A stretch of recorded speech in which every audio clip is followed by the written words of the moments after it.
어떤 사람이 시골에서 서울로 올라와서 아주 부자가 되었습니다. 그래서 큰 아파트에 입주하게 되었어요. 그런데 집이 넓다 보니까 뭔가 허전한 거예요. 왜냐하면 이 사람이 시골에서 올라왔는데 시골에 대한 향수가 있는 겁니다. 시골에서 새벽마다 닭이 우는 소리를 들으면서 자랐기 때문에 이 시장에 가서 닭집에서 닭을 한 마리 사왔습니다. 그리고 아파트 베란다에다가 보금자리를 아주 아담하게 그 아파트처럼 잘 지어줬습니다. 그리고 먹이도 풍성하게 주고 또 물도 수돗물과 파이프가 연결되어서 물이 떨어지면 자동적으로 물이 공급되도록 이렇게 해줬습니다. 굉장히 잘해준 거죠. 그런데 어느 날부터 이 닭이 울지를 않는 겁니다.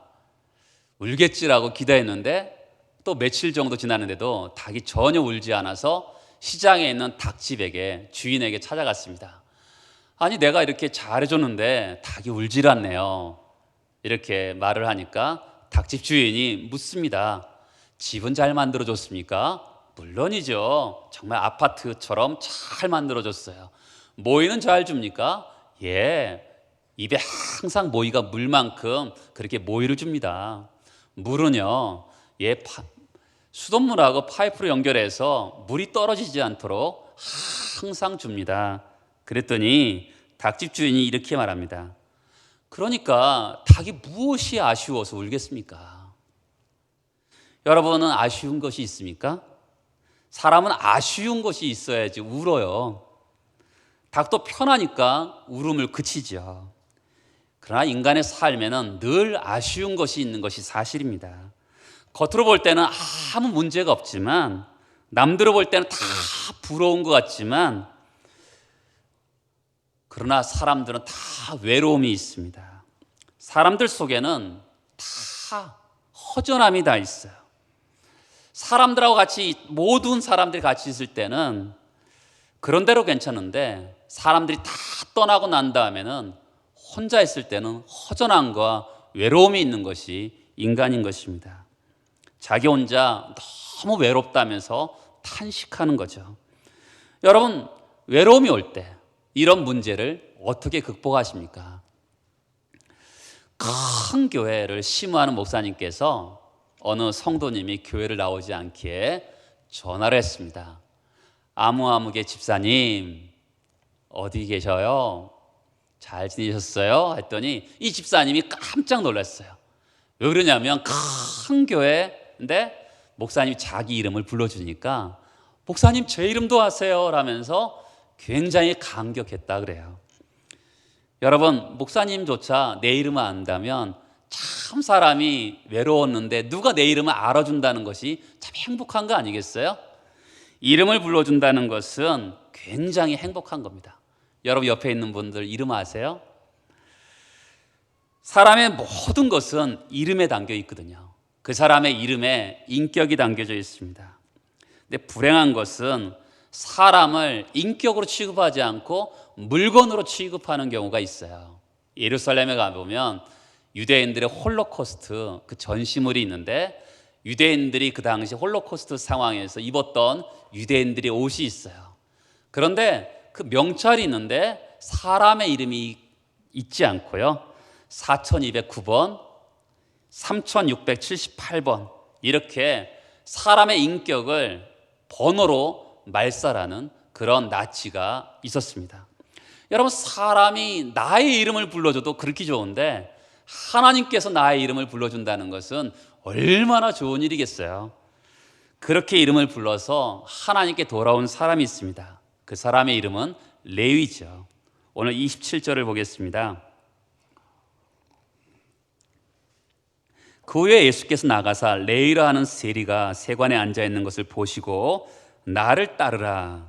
여러분, 마가복음 2장에 보면 그의 이름을 전체 이름으로 나왔는데 알페오의 아들 레위라고 되어 있어요. 그러니까 아버지는 알페오고 이 사람의 이름은 레위라는 것이죠. 그런데 우리가 이 레위라는 이름을 우리가 흔히 알고 있는 이름은 누구냐면 마태죠. 마태. 여러분, 베드로도 예수를 만난 다음에 베드로로 이름을 바꿨고요. 사도 바울도 예수를 만난 다음에 이름이 바뀌어졌습니다. 이 레이라는 사람도 원래는 레이라는 이름이었는데 예수를 만난 다음 마태, 하나님의 선물이라는 이 뜻으로 이름이 바뀌어졌죠. 근데 이 사람의 원래 직업은 뭐냐면 세리였습니다. 지금으로 말하면 세무공무원이죠. 세리는 그 당시에 좋은 평판을 잊지 않았지만 어느 정도 교육도 됐고요. 그리고 숫자적인 개념도 있었어요. 국제적인 도시였기 때문에 그들이 아람어라든지 헬러라든지 라틴어 이런 언어를 할 수 있어야 됐습니다. 많은 교육을 받았던 사람들이 세리였습니다. 그럼에도 불구하고 민족들에게 아주 멸시를 받았어요. 멸시와 천대를 받았습니다.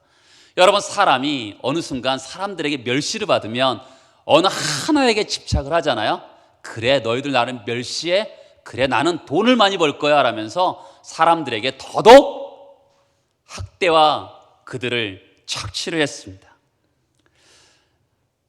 우리가 일제강점기를 경험했잖아요. 일제강점기 때 일제의 앞잡이했던 사람들의 모습을 생각하면 됩니다.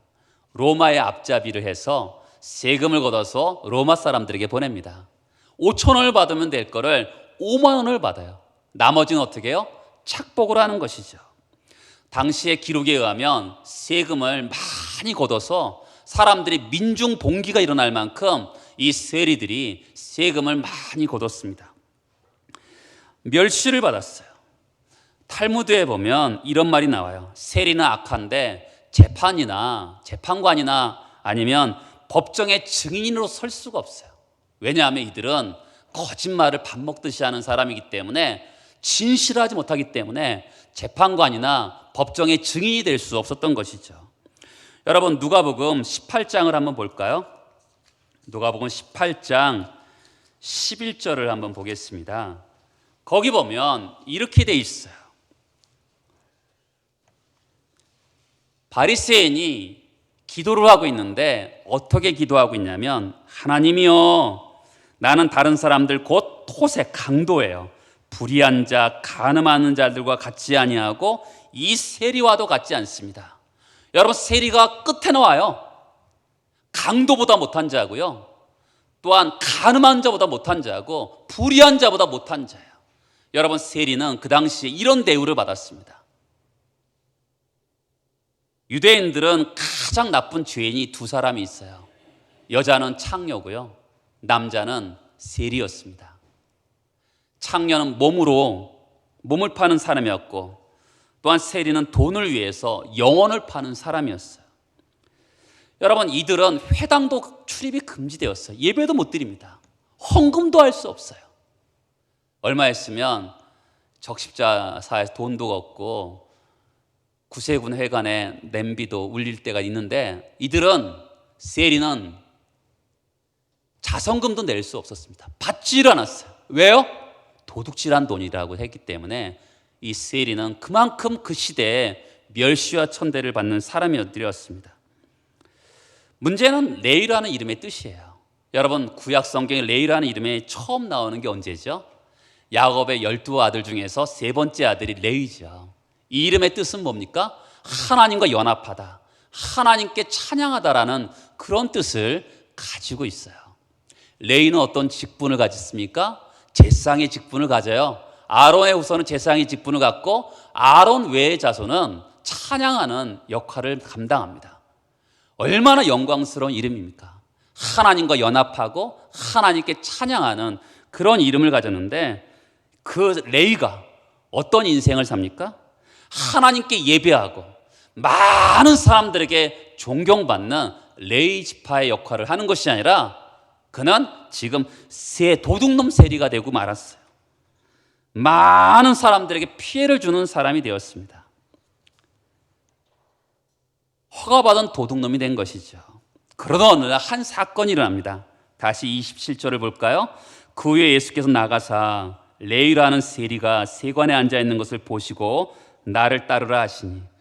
여러분, 여기서 제일 중요한 단어는 뭐냐면 나가사라는 거예요. 여러분, 의지적인 행동의 동사예요. 예수께서 의지적으로 의도를 가지고 나가셨다는 거죠. 왜요? 레위라는 사람을 제자로 삼기 위해서 나갔습니다. 여러분, 요즘에 대통령 선거쯤에서 가장 많이 나오는 단어 중에 하나가 뭐냐면 포퓰리즘이에요. 우리나라 말로 하면 인기 영합주의죠. 공약을 막 내세우고 사람들의 인기에 영합합니다. 여러분, 지금 예수께서요, 인기 영합하기 위해서는 레위를 어떻게 해요? 본 척도 하지 않고 지나가야 돼요. 많은 사람들이 도둑놈으로 몰고 강도로 몰고 많은 사람들이 로마의 앞잡이로 모는 사람들이었기 때문에 당연히 세리를 보지도 않고 지나가야 돼요. 그런데 예수는 어떻게 하죠? 의도성을 가지고 나가사 그를 제자로 삼고자 나가셨어요. 예수는요, 사람들의 인기에 영합하는 분이 아니었습니다. 만약에요, 예수가 사람들의 인기에 영합했다면 우리는 예수를 믿지 못했을 겁니다. 예수께서 나가사 우리를 구원하시고자 나가셨어요. 그리고 그를 부르셨죠. 다시 27절에 보면 그 후에라는 단어가 나옵니다. 여러분, 어떤 사건이 앞에 있습니까? 12절에 보면 나병 들린 사람을 고치는 사건이 있고요. 17절에 보면 중풍병자를 고치는 사건이 나와요. 여러분, 중풍병자를 고치면서 어떻게 하시죠? 예수여 나의 죄를 용서해 주세요라고 그렇게 간청도 하지 않았는데 내 죄 사함을 받았느니라 하고 사죄를 선포합니다. 사람들이 아주 놀라요. 아주 놀랍니다. 그러면서도 예수가 병을 고치니까 사람들이 가만히 있습니다. 그런데 예수께서 또 그 후에 놀라는 사건을 발생하죠. 사람들이 정말 버림받은 사람으로 만나주지도 않고 아주 나쁜 놈으로 도둑놈으로 모는 세리를, 그의 기피 대상이었던 세리를 예수께서 제자로 삼으셨다는 것입니다. 예수께서 사람들의 죄를 용서하시고 예수께서 많은 사람들을 기피 대상이었던 세리를 제자로 삼으셨다는 것이에요. 놀라운 사건이 발생하는 것이죠. 그리고 27절에 보면 앉아있는 것을 보시고 그냥 단순히 보았다는 것이 아니라 주목하여 보셨다는 것입니다. 불쌍히 보시는 거죠. 레위야 레위야 부르시는 것이죠. 예수의 눈은 얼마나 맑았을까요? 그리고 예수의 눈에서 아마도 눈물이 쏟았을 겁니다. 왜요? 너무나 불쌍하죠. 여러분, 사람은요 밥만 먹고 살 수 없어요. 그렇죠? 레위는 세리 공무원으로서 착복해서 아주 부자고 윤택하게 살았을 것입니다. 근데 사람이 어떻게 밥만 먹고 살아요? 이웃 간의 따스함도 정도 나누게 되는 것이고 맛있는 음식도 나누고요, 희덕거리면서 사소한 이야기도 서로 나누며 사는 것이 인간 아니겠습니까? 그런데 이 레위 마태 곁에는 아무도 없어요. 아픔을 지닌 사람입니다. 누군가가 자기를 도와주고 싶은데 도와줄 사람도 없어요. 근데 예수께서 레위야 너 외롭지? 하는 눈빛으로 보시는 거예요. 사람들이 다 너를 떠났지. 사람들이 너를 민족의 배신자라고 너를 수치감을 주지. 나는 알아. 내가 왜 이렇게 사나라는 절망감을 가지고 너 있지? 레위야 나를 따르라. 이렇게 말씀하시는 거죠.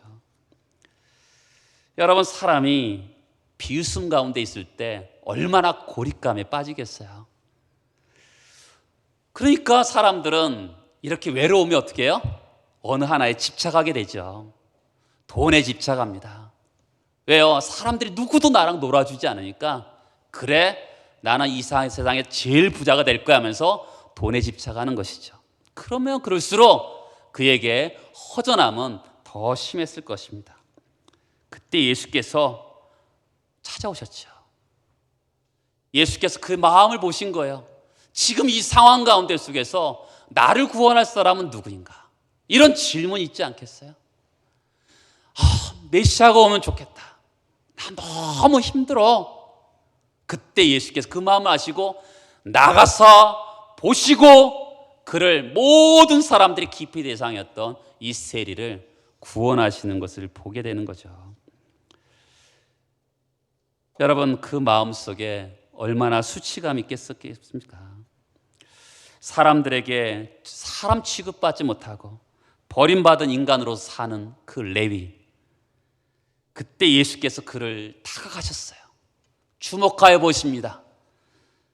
그러면서 나를 따르라 이렇게 말씀하시는 거죠. 그때 레위가 어떻게 합니까? 28절에 보면 모든 것을 버리고 일어나 따르게 됩니다. 여러분, 신앙이라는 것은 두 가지입니다. 간단히 말하면 두 가지예요. 첫 번째는 예수를 만나는 거고요. 두 번째는 예수를 따르는 겁니다. 예수를 만난다는 게 뭡니까? 그 예수가 나를 위해서 십자가에서 죽으시고 나의 죄를 위해서, 나의 사망을 위해서 대신 죽으시고 부활하셨다는 것을 믿게 될 때, 그것이 예수를 만나는 거죠. 구원의 확신을 갖는 거죠. 내가 오늘 밤 이 세상을 떠난다 하더라도 천국에 갈 것을 확신하는 것이 예수를 만나는 거죠. 교회 왔어요. 예수를 만난 적도 없는 사람은 가장 불쌍한 사람입니다. 왜냐하면 신앙의 출발이라는 게 뭐예요? 신앙의 출발은 바로 예수를 만나면서부터 시작되는 것이죠. 신앙생활의 두 번째가 뭐죠? 예수를 따르는 것입니다. 예수의 제자가 되는 것이죠. 여러분, 지금 레위는 예수를 따르면서 어떤 일이 발생하죠? 굉장히 부자로 살았어요. 그런데 이제 예수를 따르면서 일용할 양식, 아주 가난한 삶을 살게 됩니다. 예수를 따르려면 지금 아주 편안하고 안락한 삶을 살았는데 그것을 포기해야 되는 것이죠. 자기가 그렇게 집착했던 돈과도 작별해야 되는 거예요. 꼭 그거 같아요. 예수께서 비유로 말씀하신 밭에 감추인 보화 같은 비유를 말씀하신 그 이야기 같습니다. 어느 농부가 밭에 보화를 발견하면서 그 보화를 있는 것을 찾기 위해서 자기 있는 모든 것을 팔아 그 밭을 사죠. 왜요? 가장 귀한 것을 발견했기 때문에 그렇습니다. 여러분, 지금 이 레위 마태는 너무 외로웠어요. 너무 힘들었습니다. 그런데 예수께서 자기를 보시면서 불쌍히 여기면서 내가 너를 알아. 내가 너의 아픔을 알아. 너의 고통을 알아. 이러면서 부르시는데 여러분, 안 따라가겠어요? 자기의 그 아픔이 있었는데, 자기의 가장 큰 문제가 그 아픔이었는데 예수께서 그 아픔을 아신다면서 자기를 초대하는데 자기 모든 것을 버려두고 안 쫓아가겠어요? 여러분, 예수님의 제자들은 대부분 어부였죠. 예수께서 부활하신 다음에도 그들이 어디 있었습니까? 물고기를 잡고 있었어요. 그렇죠? 그들은 다시 돌아갈 때라도 있었습니다. 이 세리마태는 돌아갔습니까? 돌아갈 데가 없어요. 그렇죠? 다 끊어졌는데 몇 년이 지났는데 어떻게 세리를 다시 하겠습니까? 꼭 배를 타고 가서 배를 불사른 것처럼, 다리를 건너가서 다리를 불살른 것처럼 모든 것이 뒤를 돌아볼 수 없는 상황이 되어버린 것이죠. 그의 상황이 다 버리고 예수를 따르게 됩니다. 왜 따랐어요? 왜 따랐을까요?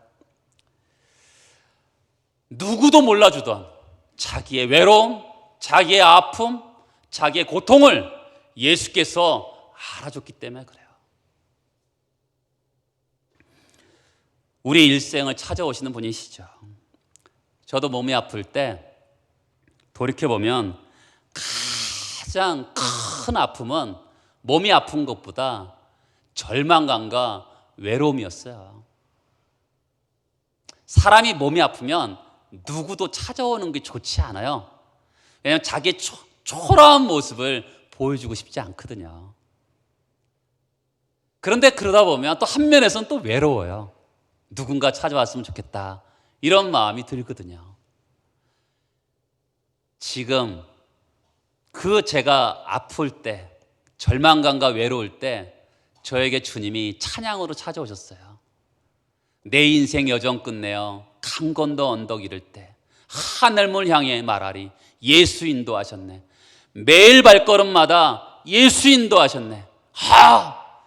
나는 나 혼자 걸어가는 줄 알았는데 매일 발걸음마다 매일같이 나 혼자 외로운 줄 알았는데 예수께서 나와 같이 매일 발걸음마다 인도하셨다는 그 찬양을 하면서 아주 펑펑 울었던 기억이 나요. 왜요? 사람이 외로우면 그렇게 힘들고 절망감 데 있는데 나 혼자 있는 줄 알았는데 누군가 알아줬어요. 누가 알아줬어요? 천지를 만드신 그 하나님이 나를 알아줬어요. 제가 얼마나 감격했겠어요. 너무나 기쁘고 행복했죠. 시편 139편에 보면 그런 말이 있어요. 여호와여, 주께서 나를 살펴보셨으므로 나를 아시나이다. 주께서 나를 안고 일었음을 아시고 멀리서도 나의 생각을 밝히 아시오며 나의 모든 길과 내가 눕는 것을 살펴보셨으므로. 성경은 나를 알고 계신다라고 얘기해요. 나를 바라보고 계신다고 얘기해요. 지금만 아는 게 아니라 오래전부터 나를 알고 계신다는 거죠. 여러분, 제가 아플 때 하나님은 저 하늘 넘어 계신 분이 아니셨어요. 매일 발걸음마다 내 옆에서 같이 걸으시고 나의 고통과 아픔을 아시는 분이셨어요. 얼마나 제가 큰 위로가 됐는지 모릅니다. 여러분, 사람은 아파서 외로운 것이 아니라 외로운 것은 나 혼자뿐이라고 생각하기 때문에 외로운 거예요.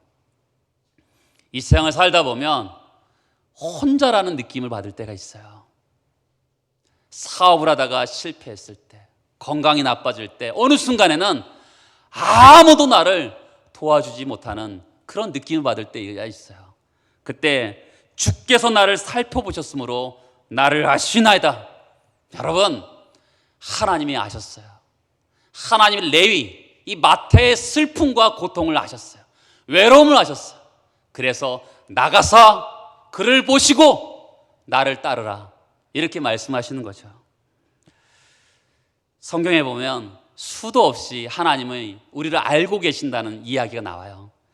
요한복음 5장에 보면 베데스다 연못에 38년 된 병자가 보고 예수님 말씀하셨어요.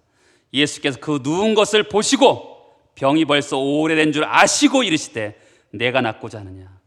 하나님이 38년 된 병자를 보시고 아셨어요.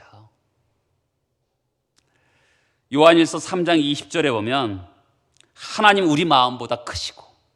여러분, 하나님 우리가 왜 믿어요? 우리 마음과 같다면 믿을만 하겠어요? 근데 하나님은 우리 마음보다 크신 분이시죠.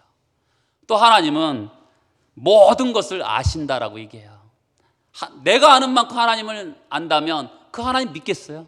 근데 하나님은 모든 것을 아시는 분이시죠. 나의 슬픔과 나의 아픔과 고통을 아시는 분이시죠. 그래서 그 알고 계신 분이 하나하나 부르시는 거죠. 아브라함아, 기드온아, 세리, 마태야, 요한의 아들 시몬아, 그리고 우리 사람들의 마음을, 이름을 하나하나 부르시죠. 내 이름 아시죠라는 찬양이 있어요. 여러분, 이 찬양은 미국의 어느 교회 목사님이 설교를 준비하다가 자기 설교랑 부합하는 찬양을 교회 음악가에게 좀 만들어 달라고 부탁해서 만든 찬양입니다. 이 찬양이 한국어로 번역이 되어 있죠. 내 이름 아시죠이죠. 나를 지으신 주님, 내 안에 계셔. 처음부터 내 삶은 그의 손에 있었죠. 내 이름 아시죠. 내 모든 생각도, 내 흐르는 눈물 그가 닦아주셨죠. 그는 내 아버지, 나는 그 소유. 내가 어딜 가든지 날 떠나지 않죠. 내 이름 아시죠. 내 모든 생각도, 아바라 부를 때 그가 들으시죠. 신앙이 뭐죠? 하나님께 돌아가는 거죠. 나를 아시는 그 아버지께 돌아가는 거고요. 기도가 뭐예요? 나의 고통과 나의 아픔과 슬픔을 아시는 그 하나님께 나의 모든 것을 토로하는 것이 기도죠. 여러분, 드디어 이 마태가 드디어 변화가 생깁니다. 자, 29절을 보겠습니다. 레위가 예수를 위하여 자기 집에서 큰 잔치를 하니 세리와 다른 사람이 많이 함께 앉아 있는지라. 여기서 중요한 단어는 뭐냐면 예수를 위하여예요. 두 번째는 뭐냐면 다른 사람과 함께라는 거예요. 여러분, 예수를 위하여. 여러분, 레위라는 이름의 뜻이 뭐라 그랬죠? 하나님과 연합하다, 하나님을 찬양하다는 거예요. 그 이름은 하나님을 위하여 사는 인생이 돼야 되는 것이죠. 그런데 그의 인생이 어떻게 살았어요? 세리로, 도둑놈으로 살았어요. 그런데 예수를 만나자 예수를 위하여 살게 된 것이죠. 예수를 위하여 산다는 게 뭘까요? 여러분, 지금 이 세리마태는, 세리 레위는 누구를 부릅니까? 이 잔치, 큰 잔치를 벌여요. 그냥 조촐한 잔치가 아닙니다. 수많은 사람들을 부르는 큰 잔치를 베풀죠. 누가 왔어요? 세리와 다른 많은 사람이 왔어요. 자기 친구들을 부른 거예요. 왜 세리들을 주로 불렀을까요? 그것은 세리의 아픔과 고통을 알았던 거죠. 사람들에게 멸시받고, 사람들에게 천대받고, 외로웠고 고통당하는 세리를 예수께 소개시키고 싶었던 거죠. 여러분, 예수를 만났던 안드레가 베드로를 예수께 소개하잖아요.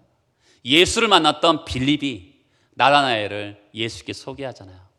그런 것처럼 세리마태, 세리 레위가 자기의 친구들, 세리들을 예수께 초대하는 것을 보게 돼요. 여러분, 이 장면을 생각해 보세요. 지금 뭐라 그래요? 30절에 보면 어찌하여 세리와 죄인과 함께 먹고 마시느냐. 세리와 죄인 같은 놈아, 이것이 그 당시 욕이었어요.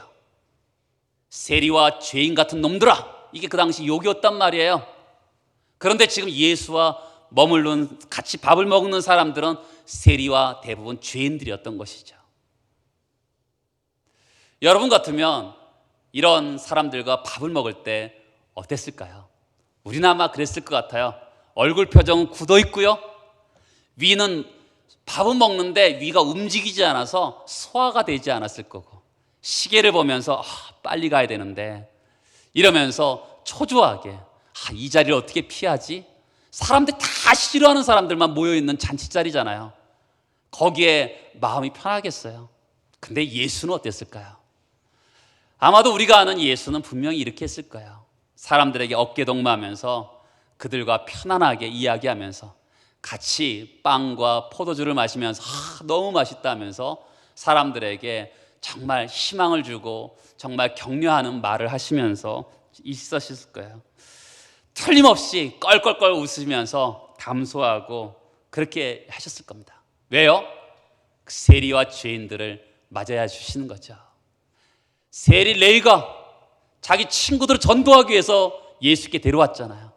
예수께서 그들에게 그들의 고통을 쓰다듬어 주면서, 그들의 아픔을 쓰다듬어 주면서 그들과 같이 잔치를 벌이고 있는 것이죠. 여러분, 전도라는 게 뭐예요? 내가 만난 예수를 전하는 거죠. 여러분, 이 세상에서 고통 없는 사람이 어디 있어요? 다 고통이 있어요. 그렇기 때문에 우리가 가지고 있는 고통을 가지고 사람들에게 전도할 수가 있는 거죠. 예수 믿기 이전의 고통과 예수 믿은 행복을 같이 전할 수 있는 거야. 내가 예수 믿기 이전에는 이런 고통이 있었는데 예수 믿은 이후에는 그분이 나의 외로움을 만져줘서, 그분이 나의 아픔과 고통을 만져줘서 내가 해결됐음을 전하는 것이 전도인 것이죠. 대학 입학을 떨어진 사람들은 대학 입학이 떨어진 사람들을 전도할 수가 있고요, 술, 담배 때문에 고민했던 사람들은 술, 담배 때문에 교회 나오기를 주저하는 사람들에게 교회를 나올 수 있도록 예수께 전도할 수가 있는 것이죠. 지금 사업에 실패한 사람들은 그 사업에 실패한 사람들에게 전도할 수가 있는 거죠. 내가 이런 고통 가운데 있었는데 예수를 만나니까 나에게 이런 행복이 있었다고, 예수가 내 마음을 알고 내 고통과 아픔을 알고 그분이 나를 위로하셨다고 전할 수가 있는 것이죠. 미국의 쇼 진행자였던 오프라 윈프리가 있었죠. 2011년도까지 했는데 이분이 미국의 시청자만 1,400만 명이었다 그래요. 왜 이렇게 이 쇼가 유명했냐면 오프라 윈프리가 다양한 고통을 경험한 사람이었기 때문에 그렇다 그럽니다. 오프라 윈프리는 1954년도 미혼모의 아이로 태어납니다. 그리고 다른 사람들이 전혀 경험할 수 없는 그런 고독한 아픔과 실패와 그 너무나 큰 고통을 그가 경험합니다. 그때는 너무 부끄러운 경험인 줄 알았는데 토크쇼를 진행하다 보니까 출연한 사람들이 너무 아픈 사람들이 많은 거예요. 스트레스 때문에 폭식해서 비만증에 걸린 사람이 출연합니다. 오프라 윈프리가 나도 그랬습니다. 나도 스트레스가 너무 심했는데 그래서 폭식해서 이렇게 뚱뚱해졌던 적이 있습니다. 또 어떤 사람이 마약의 중독에 벗어나기 위해서 막 애를 쓰는 여인이 출연했는데 저도요 마약 중독에 빠진 적이 있어요. 어떤 여인이 성폭행을 당해서 너무나 괴로워하는 여인이 출연했는데 나도 어렸을 때 성폭행을 당한 적이 있습니다. 감정의 공유가 일어나니까 출연자, 진행자, 시청자들이 그 감정의 공유 속에서 엄청난 그 시청률이 오르게 되었다 그래요. 여러분, 누가 전도하겠어요? 문제아는 문제아가 전도하는 거고요. 상처 있는 자는 상처 있는 자를 전도할 수가 있는 거죠. 그래서 하나님께서 우리에게 비싼 수업료를 내고 인생대학을 다니게 하시는 것은 뭐예요? 인생대학에서 수없이 많은 경험을 하게 되는 것은 다 전도를 위해서 그런 것이죠. 여러분, 과부 심정은 과부가 아는 거 아니겠어요? 옛날에 어느 젊은 이가 남편을 젊어서 잃었어요. 맨날 울고만 있습니다. 그 사람을 누가 위로하겠어요? 6.25 때 과부가 된 그 할머니 과부만이 위로할 수 있는 거예요. 뭐 하는 거야? 나는 젊어서 6.25 때 과부가 돼서 그 어려운 시기에도 이겨놨는데 너도 이겨놔야지. 여러분, 이겨낼 수 있는 거죠. 저 어르신이 이겼는데 나도 이겨놨다는 위로가 되지 않겠어요? 마찬가지죠. 각자의 우리 인생 가운데 속에서 각자 다 어려움이 있고 고통이 있습니다. 왜 하나님께서 그런 고통을 나에게 주실까요? 이해할 수는 없죠. 그러나 우리는 분명한 것은 나와 똑같이 고통을 당하는 그 사람을 전도할 수 있습니다. 내가 경험했기 때문에 그 사람의 마음을 알고 그 사람의 눈물을 아는 거 아니겠어요? 근데 나는 그 가운데 속에서도 고통 가운데 속에서도 예수를 믿으면서 승리했음을 그에게 간증하면 그에게 전도가 되겠죠. 여러분, 하나님이 여러분들을 아신다는 것을 믿습니까? 하나님이 여러분들의 생각과 눈물을 아신다는 것을 아십니까? 여러분을 하나님이 영원히 떠나지 않는다는 것을 아십니까? 어느 교회에서 내 이름 아시죠라는 찬양을 불렀어요. 그랬더니 이 앞에 어떤 30대 되신 어떤 분이 눈물을 펑펑 쏟았다 그래요. 어떤 사연이 있겠지라고 했는데 그분이 담임 목사님실에 찾아왔습니다. 그러면서 자기 이야기를 해요. 부모님은 4살 때 이혼하고 5살부터 15살 때까지 아버지를 8번 정도 봤다 그래요. 15살 이후에 아버지를 보지 못하고 그리고 아버지가 그 뒤에 죽었다 그럽니다. 한마디로 아버지의 사랑을 한 번도 제대로 받아보지 못한 사람이었어요. 아버지 장례식 때 펑펑 울었는데 아버지 때문에 울은 것이 아니라 자기가 불쌍해서 울었다 그래요. 근데 어머니가 재혼해서 새아버지를 맞이했는데 새아버지가 자기를 아들로 전혀 인정해주지 않았다 그럽니다. 그 후에 친구의 전도를 받아서 교회 갔어요. 교회 가서 기도하면 뭐라 그래요? 하나님 아버지라고 하는 거죠. 이 아버지란 말이 그에게 와닿지 않는 거죠. 그래서 하나님 아버지가 새아버지 같으면 자기는 교회를 그만 다녀야 되겠다라고 생각할 때였습니다. 그런데 찬양 속에서 내 이름 아시죠라고 부르는데 눈물이 그렇게 나더래요. 하나님 아버지가 내 생각도 내 눈물도 알고 있다는 것 때문에 눈물이 펑펑펑 쏟아졌다 그래요. 그는 내 아버지, 나는 그의 소유할 때 주체할 수 없는 눈물이 쏟아졌습니다. 평생 아버지 사랑을 받지 못하고 차가운 냉대만 받았는데 하나님 아버지는 어디를 가든지 떠나지 않고 자기와 함께 한다는 그 믿음이 생기니까 여러분 눈물이 안 쏟아지겠어요? 하나님이 자기의 그 아픈 가운데 속에서 하나님이 내 아버지고 하나님이 내 눈물과 생각을 아신다는데 어떻게 눈물이 안 쏟아지겠어요? 그에게 믿음이 회복되었습니다. 인간의 아버지는 미웠어도 하나님 아버지는 그와 영원히 함께 하시고 자기를 태초부터 하시고 불쌍히 여기시고 자기를 친구를 통해서 예수를 알게 했다는 것에 그가 감격합니다. 하나님은 내 아버지시죠. 그 아버지가 한 번도 나를 떠나지 않습니다. 태초부터 나를 아시고 내 생각과 내 눈물을 아시는 그분, 여러분 이 믿음을 가지고 오늘 나가시는 여러분 되시길 축복합니다. 같이 기도하시겠습니다.